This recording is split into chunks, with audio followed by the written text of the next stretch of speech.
रसूलिहिल करीम अम्मा बाद। अस्सलामु अलैकुम नाज़रीन, आज हम एक बहुत ही कीमती हदीस पर बात करेंगे जो मुख्तसर है लेकिन गहरे मानी रखती है। नबी करीम सल्लल्लाहु अलैहि वसल्लम ने फरमाया, अत्तहुरु शतरुल ईमान, पाकीज़गी ईमान का निस्फ़ है।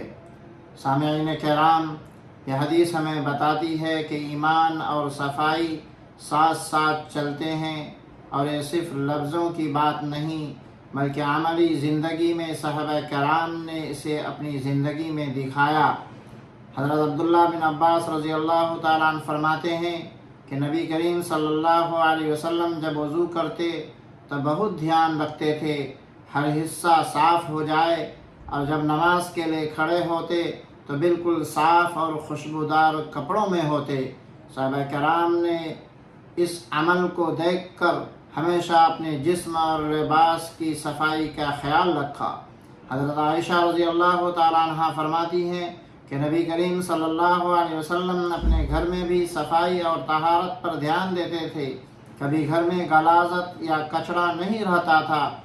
अगर किसी सहाबी के घर जाते तो वो भी सफाई पर जोर देते ताकि दिल और घर दोनों पाकीज़। हमें ये भी सिखाती है कि सफाई सिर्फ ज़ाहिरी नहीं बल्कि बातिनी भी होनी चाहिए। हज़रत अली रज़ी अल्लाह तआला अन्हु फरमाते हैं कि नबी करीम सल्लल्लाहु अलैहि वसल्लम का दिल भी हर वक्त साफ़ था। वो कभी किसी पर हसद, कीना या गुस्सा नहीं रखते थे। यही बातिनी सफाई ईमान की असल रूह है। हज़रत अनस रज़ी अल्लाह तआला अन्हु बयान करते हैं कि नबी करीम सल्लल्लाहु अलैहि वसल्लम ने फरमाया, जो शख्स साफ़ सुथरा रहता है और अपने कपड़ों और जिस्म को पाक रखता है वो अल्लाह के नज़दीक महबूब होता है। सहाबा किराम ने अपनी ज़िंदगी में ये बात बड़े एहतमाम से अपनाई। वह हर नमाज के लिए वज़ू करते, कपड़े साफ़ रखते और दिल को गुनाहों से पाक रखते।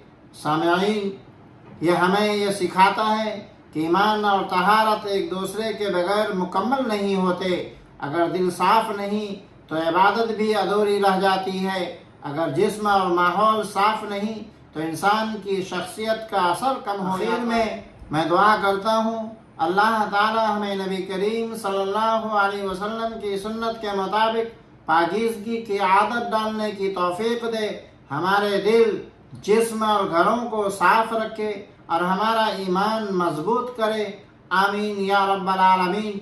अस्सलामु अलैकुम व रहमतुल्लाहि व बरकातुहू।